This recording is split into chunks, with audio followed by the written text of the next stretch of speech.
salam. Jumpa lagi dalam video podcast Komisi Keluarga episode keempat.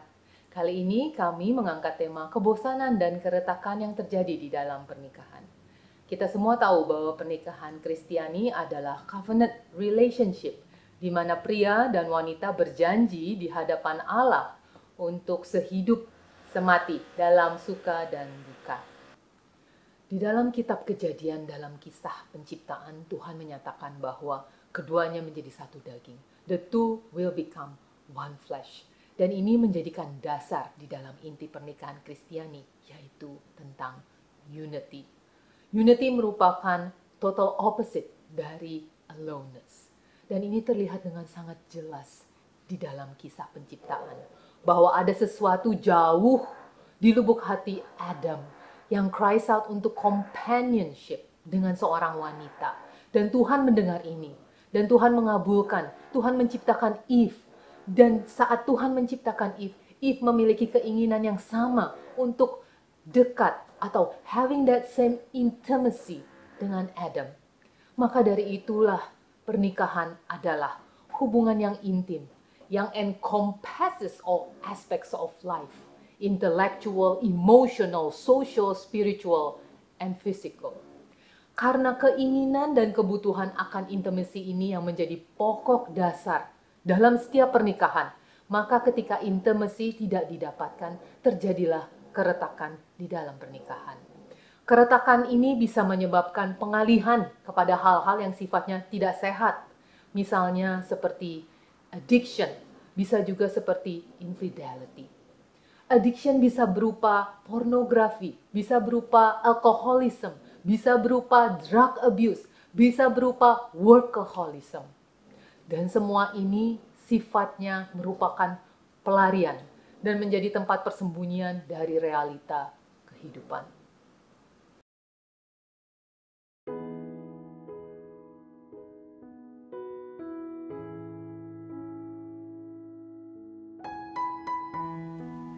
Kita masuk sekarang dalam 4 seasons of marriage.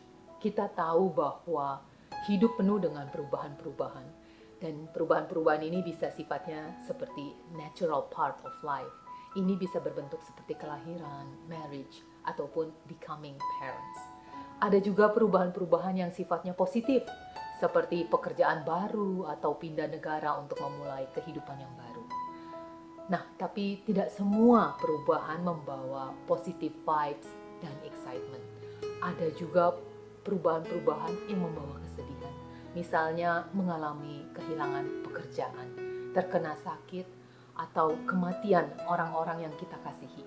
Bahkan mungkin mengalami kesedihan yang dalam ketika pasangan jatuh dalam addiction atau terlibat dengan infidelity.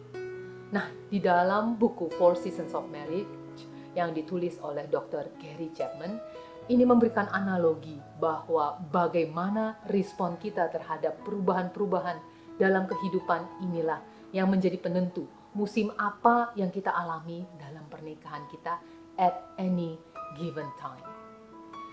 Di dalam buku ini, keretakan terjadi di dalam pernikahan diperlihatkan di dalam musim gugur atau the fall. Kita semua tahu bahwa musim gugur merupakan musim yang penuh warna-warni, di mana dedaunan begitu cantik, warna merah, orange, kuning, ya. Tapi kita juga tahu kecantikan di musim ini hanyalah temporary sifatnya, karena akan segera berganti dengan musim dingin, di mana angin dingin akan menerpa kita dan dapat membuat kita menggigil hebat, dan pepohonan menjadi rontok dan kering. Gugurnya dedaunan ini tidak gugur dalam satu saat atau satu hari yang sama, tetapi melainkan dalam periode 4-6 minggu secara perlahan-lahan. Analogi ini menggambarkan bahwa di saat keretakan pernikahan terjadi, pernikahan terlihat baik-baik saja di permukaan. Tetapi di dalam pernikahan itu sendiri, things are changing, baik itu secara emosi maupun secara perilaku. Kita lihat apa saja faktor-faktor yang menyebabkan keretakan terjadi di dalam pernikahan.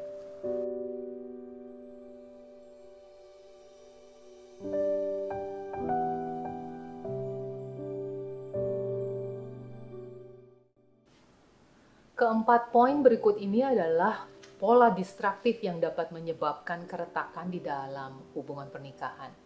Invalidation, escalation, neglect, dan withdrawal and avoidance. Invalidation merupakan bagian dari negative communication interplay dalam keluarga atau dengan pasangan kita ya.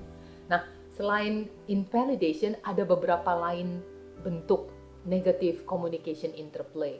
Bisa seperti criticism, bisa seperti defensiveness, atau seperti yang kemarin Kak Stella bagikan, bisa seperti contempt dan juga stonewalling and emotional withdrawal. Yang kedua adalah escalation. Escalation terjadi ketika partners merespon back and forth secara negatif to each other, secara terus-menerus meningkat sehingga memperburuk situasi. Nah, ini biasanya terjadi tidak hanya meningkatkan intensitas emosi saja. Justru itu yang menjadi masalah. Tapi kecenderungan ada pergeseran dari kemarahan yang biasa menjadi hurtful comments tentang each other. Nah, John Gottman, a psychologist and clinician yang melakukan tons of research dan menjadi the most prominent figure dalam family and marital therapy, mengatakan bahwa saat dimana kita bergeser dari kemarahan atau frustrasi menjadi showing contempt atau menghina, disitulah letak greatest amount of damage is done. Contohnya ini bisa seperti throwing threats, ya, mengancam, dan pengancaman yang mengancam livelihood pernikahan. Nah, yang ketiga adalah neglect. Nah, berdasarkan preparasi pengamatan yang dilakukan dalam preparation untuk buku Four Seasons of Marriage ini, pasangan-pasangan yang dilakukan yang disurvei oleh penulis menggambarkan bahwa pernikahan mereka yang berada di dalam musim gugur mengatakan bahwa tema utama yang menjadi permasalahan dalam pernikahan mereka adalah neglect atau mengabaikan satu sama lain.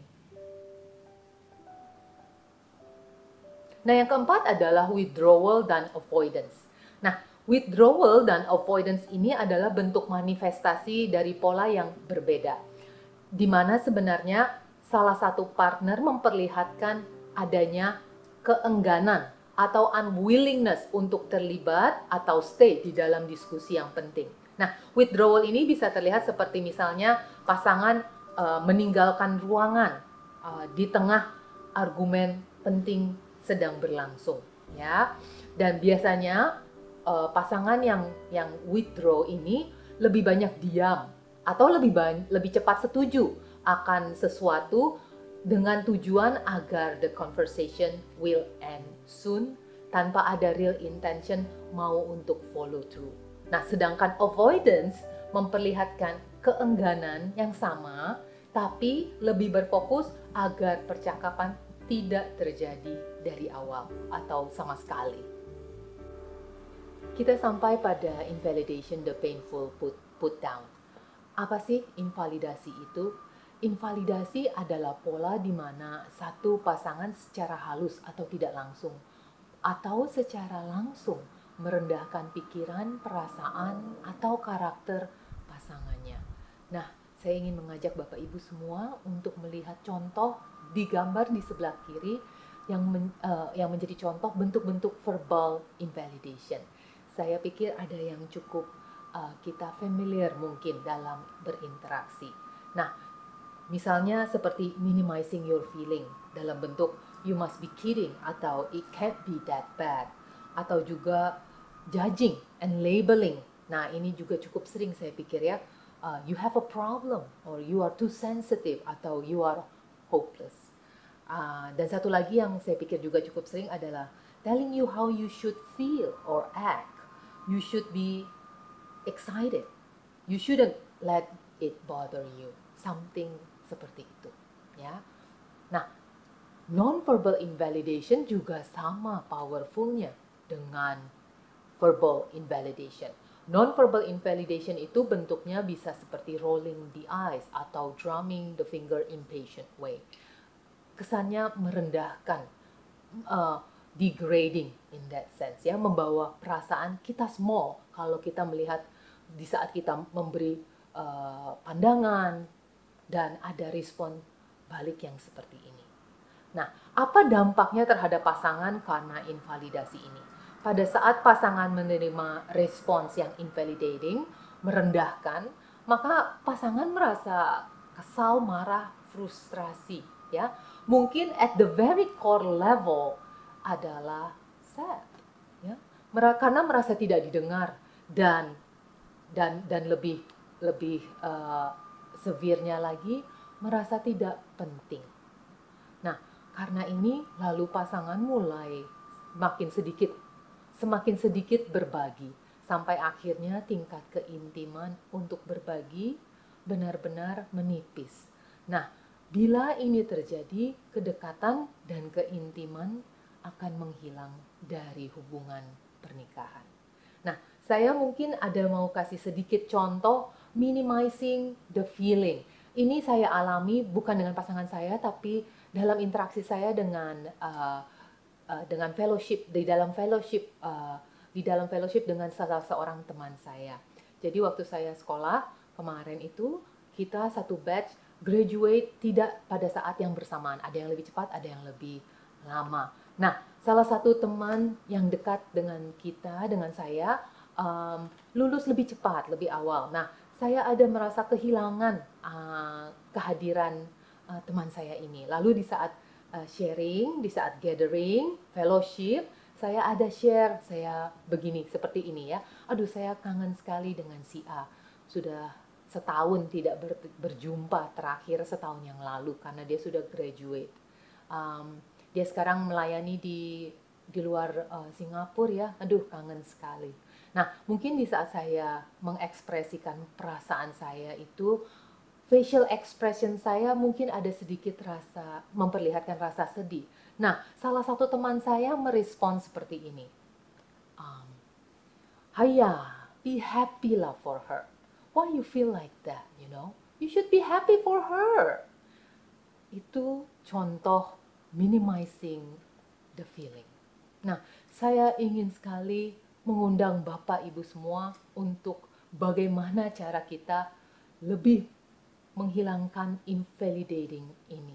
Antidotnya adalah validasi. Ini sangatlah penting, ya. Kenapa? Karena by validating, we are accepting someone else's internal experience as valid and understandable, and it is powerful. Validation is never about agreeing, nor is about lying, but it's about understanding and validating that whatever it is that the other person is feeling is real. And it alone is empowering.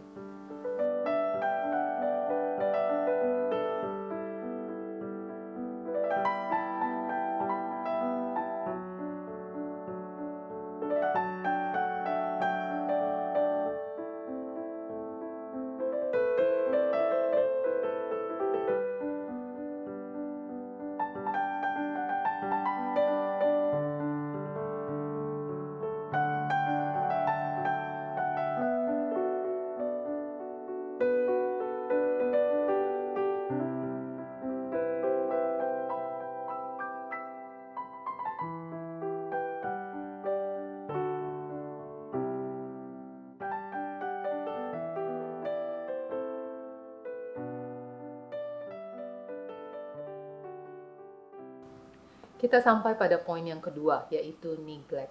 Ada beberapa bentuk neglect dalam relasi pernikahan. Yang pertama adalah physical neglect. Contoh dari physical neglect adalah seperti meninggalkan pasangan untuk jangka waktu tertentu tanpa sepengetahuan dan persetujuan pasangannya.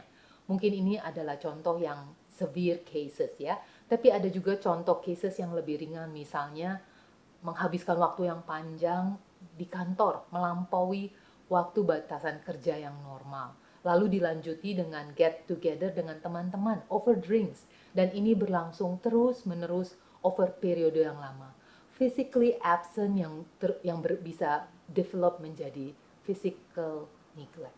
Nah, tentu ini berdampak pada pasangan satunya. Dia akan merasakan alone in the marriage ya. Physical neglect bisa juga berupa kelalaian dalam pemenuhi kebutuhan hubungan kedekatan secara fisik dalam pernikahan. Nanti akan saya expand berikutnya di slides berikutnya. Nah, yang kedua adalah emotional neglect. Saya akan juga expand sedikit di slide berikutnya. Nah, yang ketiga adalah security, neglect dalam hal security. Biasanya berbentuk financial.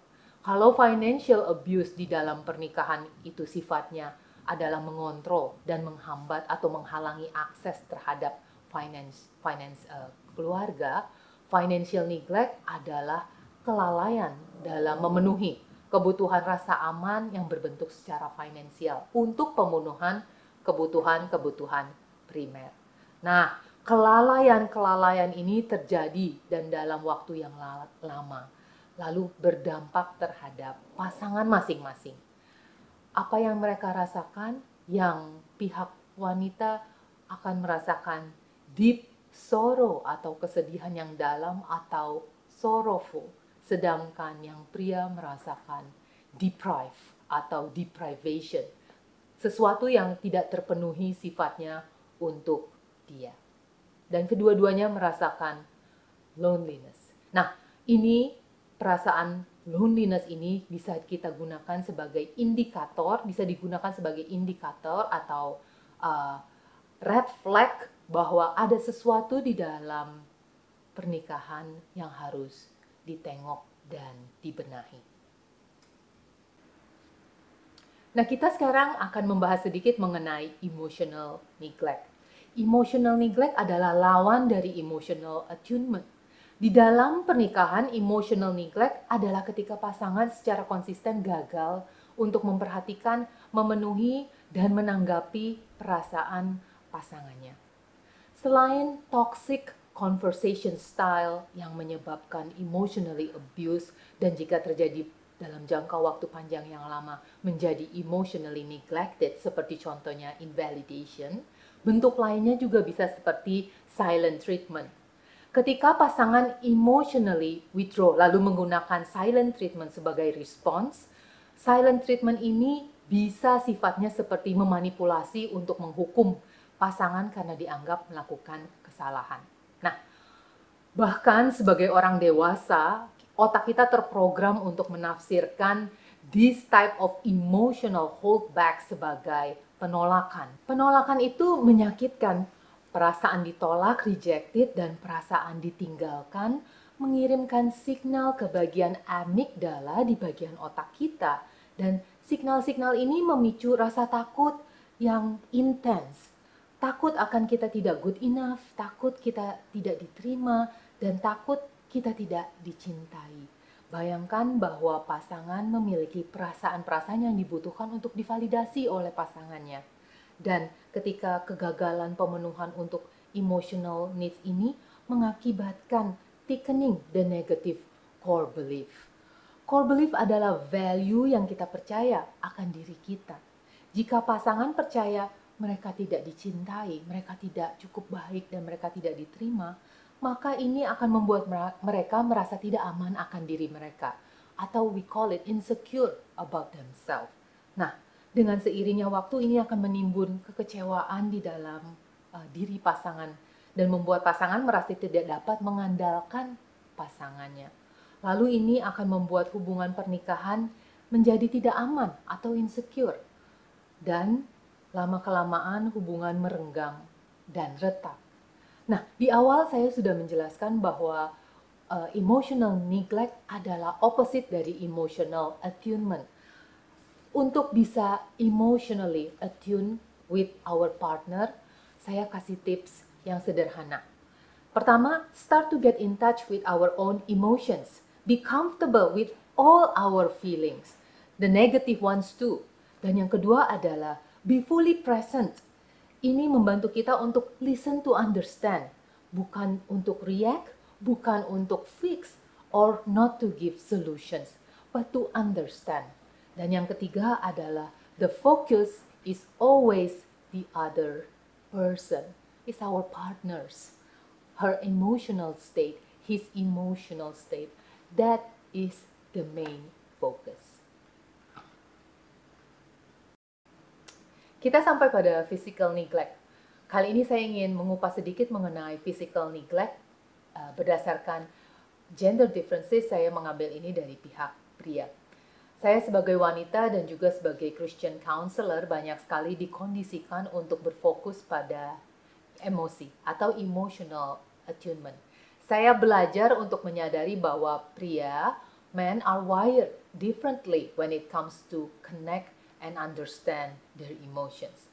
Ada pria atau mungkin banyak pria yang menyalurkan kebutuhan mereka akan kasih, love, intimacy, comfort, care, and soothing, translating all that into one physical needs. Nah, tidak seperti wanita, bagi pria untuk emotionally vulnerable, untuk emotionally connected, dan untuk merasakan feeling that attachment dengan istri, ini dimulai dengan physical intimacy. Nah, mungkin ini dikarenakan oleh faktor hormon yang berbeda, mungkin juga dikarenakan faktor anatomi yang berbeda, mungkin juga dikarenakan tumbuh di tengah budaya yang tidak begitu accustomed dengan emotional attunement. Bayangkan jika physical intimacy ini serve sebagai emotional intimacy untuk pria, dan jika ini terabaikan atau neglected, bayangkan dampaknya. The brain perceive this sebagai rejection, ya, sama halnya seperti emotional neglected untuk wanita. Dan yang menolak adalah pasangan hidup, the person who knows him the best in the world, the person who sees him for who he is, and the person who is supposed to love him and make him feel love. This will cause so much damage terhadap self-esteem, the feeling of self-worthiness, and emotional wellness seorang pria. Saya ingin membagikan sedikit mengenai potongan masculinity dari buku Men and Women Enjoying the Differences yang ditulis oleh Dr. Larry Crabb. Dr. Larry Crabb ini adalah pendiri dari Institute Biblical Counseling, a very prominent figure dalam biblical counseling dan juga marital and family therapy. Nah, beliau mengatakan begini, seorang pria is manly ketika dia mengarungi kehidupan dengan penuh tujuan dan confident involvement. Nah, ketika dia mengikuti arah yang dia value untuk alasan yang lebih besar dari dirinya. Ketika arah itu mencerminkan the purpose of God, maka cara dia berelasi tidak akan lagi self-consumed, driven, atau pushy. Malahan mencerminkan a growing sensitivity to others. Ketika tujuan seorang pria adalah tujuan yang godly, maka disitulah dia ambisius untuk kemuliaan Tuhan dan concern with other-centered relating. Maka ia akan merasakan stabilitas yang menjadi jangkar dia dalam emotional ups and down. Dan tujuan yang mulia untuk tender, caring, and intimate involvement dengan orang-orang sekelilingnya, khususnya dengan istrinya. Nah, ketika substansi di dalam diri seorang pria yang mendefinisikan identitasnya sebagai laki-laki bergerak menjadi energi yang berpusat pada orang lain, seorang pria merasakan completion and wholeness yang membuat selfish achievement dan immoral pleasure menjadi tidak menarik. Dan ini akan sangat terlihat dengan jelas di saat pria memperlakukan istrinya, di saat pria menyayangi istrinya, di mana segala sesuatunya akan membawa joy and confidence sebagai wanita sesungguhnya untuk istrinya. Karena kenapa bisa begitu? Karena dia akan memberikan kebebasan sepenuhnya, seutuhnya untuk menikmati semuanya for who she is and who she can become.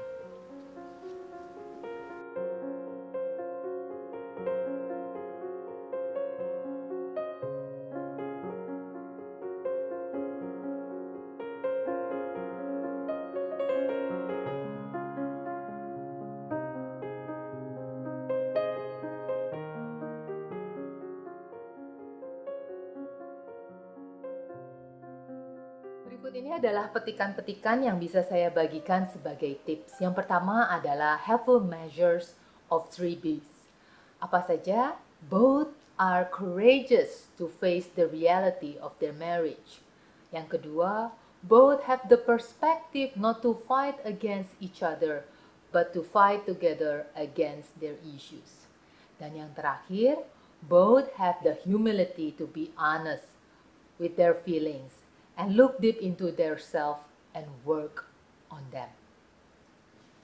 Langkah yang kedua adalah our greatest need is forgiveness. Masih dari buku yang sama, Men and Women Enjoying the Differences, Dr. Larry Crabb mengatakan seperti ini. Kesulitan-kesulitan di dalam kehidupan, di dalam berelasi, baik itu di dalam komunitas, pertemanan, ataupun di dalam rumah tangga, beliau melihat adanya pergeseran fokus di dalam melihat situasi. Pada awalnya, penulis-penulis awal melihat hal-hal yang menjadi stumbling blocks dalam berelasi sebagai dosa, dan lebih berfokus dalam menulis solusi-solusi untuk mengatasi hal-hal tersebut. Namun dengan seiringnya waktu, penulis-penulis yang baru memperlihatkan fokus, pergeseran dalam fokus lebih pada diagnosa akan permasalahan. Dan mereka melihat ini sebagai hal-hal yang membatasi atau personal wounds dari seseorang instead of sin. Lalu beliau meng-highlight bahwa penulis-penulis dari moralistic view pun juga memperlihatkan pergeseran dari pandangan mereka, yaitu dengan memberikan respon-respon dengan berbagai nasihat-nasihat untuk hidup lebih dalam kekudusan. Akan tetapi sayangnya mereka masih mengekspos luka-luka yang digunakan untuk sifatnya pembenaran untuk their self-centered living. Dr. Larry Crabb continue on and said this. Responding to people's pain with an exhortation to live properly sometimes reflects an uncaring heart and a shallow view of sin. People who deeply care and who richly understand sin as more than wrong actions will compassionately but relentlessly expose the problem in such a way that forgiveness, not moral commitment, is seen as a necessary beginning of solution. Dia menutup dengan paragraf berikut ini. Kita akan menghabiskan banyak energi dan waktu untuk memecahkan masalah, untuk mencari solusi-solusi, sampai kita dapat melihat bahwa self-centeredness adalah core obstacle in a way of mature Christian living. Dan sampai pada understanding bahwa bagaimana Tuhan lah yang dapat mengubah kita menjadi pribadi yang lebih pada other-centered living. Dan ini dimulai by first forgiving our own selfishness. Ini akan mempromote deep joy dalam diri manusia, which the key ingredient untuk dapat survive in all crisis. Kita sampai pada bagian terakhir, yaitu building intimacy together. Nah, ada 4 komponen di sini, yaitu intellectual, physical, emotional, and spiritual. Saya akan mulai dengan membangun spiritual intimacy. Ini ada berbagai macam cara, yaitu berdoa bersama, melayani bersama, belajar Alkitab bersama. Nah, di episode kemarin Kak Stella sudah membagikan bahwa couple yang prays together, stays together. Nah, berdoa bersama adalah salah satu cara membangun spiritual intimacy. Ini bisa dilakukan setiap malam atau every other day. Nah, kalau misalnya schedule-nya terlalu sibuk dan challenging untuk melakukan every night, nah kita bisa melakukan ini misalnya once a week, di mana kita benar-benar menyediakan waktu khusus untuk berdoa bersama. Ya, nah saya akan bagikan structure berdoa bersama. Ini hanya sebagai contoh ya. Adoration bisa dimulai dengan adoration, lalu diikuti dengan confession of our sins ya. Dan yang berikutnya adalah Thanksgiving. Ya, terima kasih untuk anugerah apa yang kita dapatkan. Nah, yang terakhir adalah supplication. Untuk saya pribadi sulit sekali untuk melakukan setiap hari karena dalam masa COVID-19 ini suami saya bekerja very long hours, nearly 12 hours almost every day. Meeting overrun back to back. Sometimes saat di jam yang sama bisa ada 2-3 meeting. Dan ini berlangsung setiap hari, bahkan kadang on weekends. So we try to set a day di mana kita bisa benar-benar berdoa bersama, fokus untuk hanya berdoa, ya. Sometimes 30 minutes, sometimes mungkin bisa lebih dari 30 minutes kalau memang doanya panjang. Nah, oke, kita move to intellectual intimacy. Saya put 2 points there. Saya pikir ini skills yang easily accessible, ya, dan bukan sesuatu yang baru for most of us, atau if not all of us, ya. Learning the art of communications, which we cover a little bit about that on the, I think, second episodes, and then learning our spouse love language, ya. Okay, moving on to building emotional intimacy, ya. One of the key ingredients dalam membangun emotional intimacy adalah respect. Respect gives people the freedom to be who they are, to think what they think, and to feel what they feel. Ketika pasangan merasa dihargai dan dihormati, bahkan di saat disagreement terjadi, ini terlihat dari cara berkomunikasi, yaitu tetap sopan dan respectful. Nah, perlakuan seperti ini akan membangun rasa aman untuk berbagi sesungguhnya apa yang ada di hati. Secure, feeling secure about ourselves and feeling secure in terms of the relationship itself. Respect foster intimacy. Sangat baik ya kalau kita bisa lakukan ini. Nah, fostering emotional intimacy merupakan prelude menuju physical intimacy. Di awal kita sudah membahas bahwa physical intimacy merupakan cara mengekspresikan apa yang ada di hati para kaum pria. Nah, mungkin pihak wanita bisa lebih memberikan fokus lebih besar untuk foster physical intimacy. Bagaimana? Misalnya, by putting this as a priority di dalam pernikahan. Nah, itu dari kami, tim video podcast Komisi Keluarga untuk episode kali ini. Semoga boleh ada memberikan efek yang baik dan insight untuk kita semua. Terima kasih dan sampai jumpa.